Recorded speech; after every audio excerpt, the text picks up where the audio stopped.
قال ايه يا ولاد، عيال عايزين يطلبوا رز من بره اصفر بالخلطة والف فراخ مشوية. طب وانا على ايه؟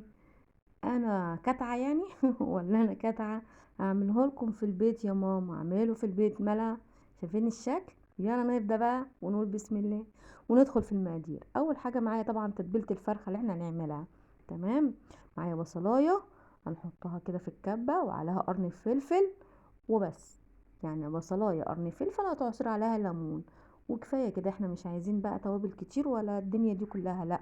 احنا هنعملها بحاجه بسيطه جدا ويطلع معاكي طعمها حلو زي بره. لما انا العيال بيطلبوا من بره ليه؟ انا اعمله لكم بقى جوه يعني انتوا بتطلبوا من بره، احنا نعمله جوه في البيت. يلا بقى نبدا ونقول بسم الله بقى. ما ننساش نعمل اشتراك ولايك وشير للفيديو عشان يوصل اي جديد ليكي، وتدوسي على كلمه الكل وتفعلي زر الجرس.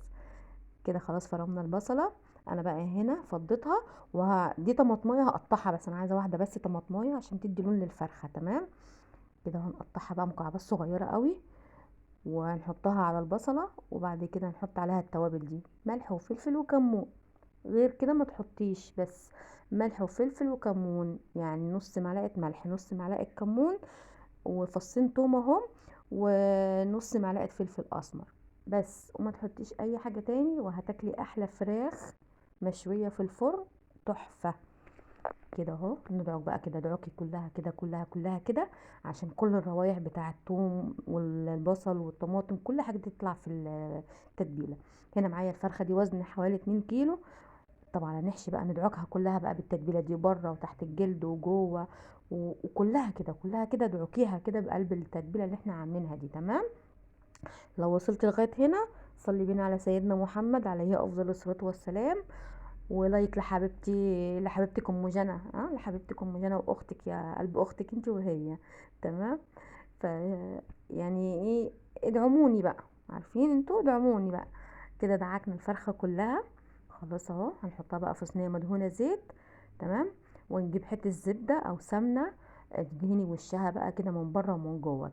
خلاص كده وصلت لغايه هنا. اللي وصل لغايه هنا يقول لي بيتابعني منين. ويصلي كده على سيدنا محمد عليه افضل الصلاه والسلام. هنا حته الزبده اهي او السمنه ندهن بقى كده من فوق ومن تحت ومن جوه، واغطيها بورق فويل وادخلها الفرن بقى وسيبيها نص الوقت. بعد ما تستوي تيجي عينه الورق الفويل وتستوي بقى براحتها كده تتحمر. تعالوا بقى نعمل الرز الاصفر بقى. اسهل طريقه للرز الاصفر ممكن تعمليها كده. معايا معلقتين سمنه وعليهم شويه زيت. طبعا اهو انا بعمله بدون بصل، انا ما بحبش ولا انا ولا ولادي في البصل. هنا معايا معلقه سكر هنحطها كده على السمنه، ونص معلقه كركم او كاري اللي عندك، عود قرفه، ومع نص معلقه ملح. كل الحاجات دي انا بحب اطلع الروائح بتاع التوابل في السمنه الاول قبل ما احط رز. زي ما انتم ما شايفين كده اهو لونها بتطلع بقى عليكي ريحه رهيبه. ده معايا نص كيلو رز هنشوحه كده معاها. قلبي بقى قلبي كده، افضلي قلبي شويه لغايه طبعا الرز كده كده ما يعني يشرب من السمنه. وبعد كده انا بسخن ميه وهسقيه بالميه، ميه سخنه. تمام. هنا معايا خلاص بقى معايا بقى شويه زبيب محترمين بقى كده. يعني انت بتحبي الزبيب كتير كتري، بتحبي قليل قللي. بصي معاكي الاتنين. هنا اهو معايا شويه زبيب محترمين عشان احنا بنحبه كتير فانا حطيت كتير انت مش بتحبيه كتير حطي قليل. تمام. كده قلبي بقى، افضلي قلبي فيه قلبي فيه كده لغايه ما تشرب معاكي من السمنه والزيت اللي احنا حاطينه. هنا معايا بقى ورقتين ورق لوري، هحط كده ورقتين ورق لوري برضو. المفروض لو عندك لومي اللي هو الليمون الناشف حطي، انا ما كانش عندي. وهنا هنحط بقى مكعبين مرق الدجاج. هنا معايا دي بودرة زعفران حطيت منها ربع معلقة بس، ربع معلقة بودرة زعفران اللي هي بديل الزعفران دي بتجيبيها من عند العطار. وهنا معايا مكعبين مرق الدجاج واقلبيهم بقى. افضلي قلبي بقى كده فيه لغايه ما تشربوا المرق دي الدجاج دي تفك معاكي. تمام. خلاص اهو قلبنا بقى قلبنا. هنيجي بقى ايه ساقينه بالميه. الميه تكون مغليه، الميه تكون مغليه علشان ما يعجنش معاكي. تمام. او لو شوربه تكون سخنه ومغليه. وهتشوفوا دلوقتي واحنا بنسقي الرز عامل ازاي. واسقي الرز على حسب، ما تملوش ميه قوي لا، من الكميه اللي احنا عايزينها. يعني نص كيلو ده حطي له شويه ميه زي ما هتشوفي كده، بس ما تملهوش، ما تمليش الحله لا عشان ما يتعجنش معاكي. كده اهو خلاص هنقلبه وياخد غلوه ونيجي بقى ايه موطيين عليه. تعالوا بقى هنعمل شويه ملوخيه ناشفه بقى كده خضره بخضار جميل. شايفين انا معايا هنا الشوربه حطيت عليها ربع ملعقه سكر. انا معايا بقى ملوخيه ناشفه طبعا مكرماها ومجهزاها، يعني الحاجه دي مجهزاها في التلاجة سهله على العمال على طول. حطيت الكميه اللي انا عايزاهم، اللي انا هعملها. انت حطي الكميه اللي انت عايزه تعمليها. الشوربه دي معايا سخنه، طبعا لازم الشوربه تبقى سخنه. احط بقى شويه كده على الملوخيه. ده بقى السر اللي بيخليلك الملوخيه الخضراء الناشفه، معلش سوري، الملوخيه الناشفه تبقى معاكي خضراء باللون الاخضر الطبيعي. عارفين لما بتجيبي ملوخيه خضراء كده اصلا حلوه وبتبقى لونها اخضر، دي هتبقى معاكي كده. وهتشوفي معايا في الاخر ايه اللي هيطلع. تمام، اعجنيها بقى كده، خمريها. احنا ده بنخمرها، دي اسمها بنخمر الملوخيه الناشفه. شايفين لونها؟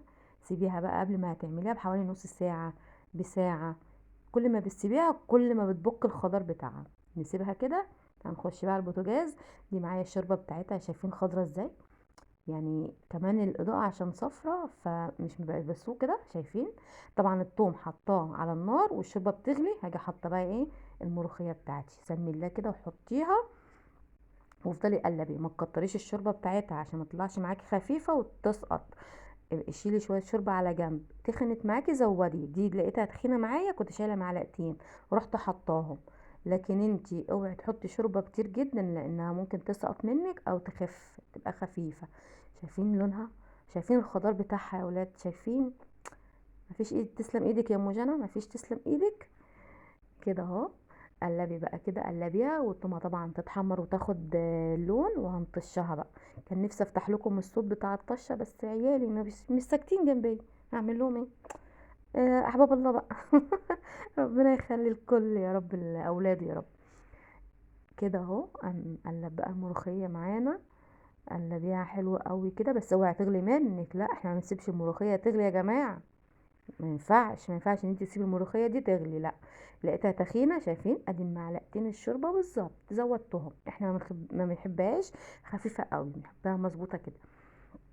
افضلي قلبي بقى طول ما انت كده على البوتاجاز. قلبي فيها. افضلي قلبي كده عشان ما تغليش معاكي. والتومه هنا تاخد بقى، التومه دي عليها معلقه كزبره ومعلقتين سمنه طبعا. حمريها كده. وتعالي بقى نطش الطشه مع بعض. لحظه لحظه لحظه، يلا. بسم الله. شايفين عملت ازاي يا ولاد؟ شايفين الجمال؟ شايفين بقى الطشه ولونها؟ لونها بقى اخضر عسل كده، عسل، وطالعه مسكره وسكر كده. تستاهل بقكم. كده اهو. قلبيها بقى كده واطفي عليها. خلاص خلاص كده نطفي عليها، ما نسيبهاش تغلي. يا جماعه انا بشوف ناس بتسيب الملوخيه دي تغلي. ليه بتسيبوها تغلي كده؟ شايفين خضرها عامل ازاي؟ انتوا لو سبتها تغلي اصلا بتسقط منكم. يعني كتير قوي بيشكي من تسقيط الملوخيه او الملوخيه بتبقى ساقطه. هنا بقى الرز بقى. افردي. كبي بقى في الصينيه كده بقى وعيشيهم بقى جو المطاعم بقى. ما هم مش عايزين يطلبوا من بره، بس على مين؟ مش عليا طبعا. يلا نفرد بقى كله كده. اهو حطينا الرز. شايفين مفلفل ازاي بقى؟ اصلا طعمه كان طالع حكايه بصراحه. هنا بقى طبعا هنصب بقى الملوخيه معانا. شايفين قوامها؟ بس معلش الاضاءه صفرا مش مبينه الخضار بتاعها. معلش بقى حقكم عليا. لكن هي انت لو عملتيها كده هتطلع معاكي خضرا وهتدعي لي برضو. كده اهو حطينا الملوخيه بقى. يلا ونجيب بقى الفرخه. يا جماعه بالحق انا مدخله الفرخه سليمه، مش عارفه طلعت ليه كده. شايفين لونها؟ كان لونها حلو وطعمها حلو، لكن طلعت ليه كده بس.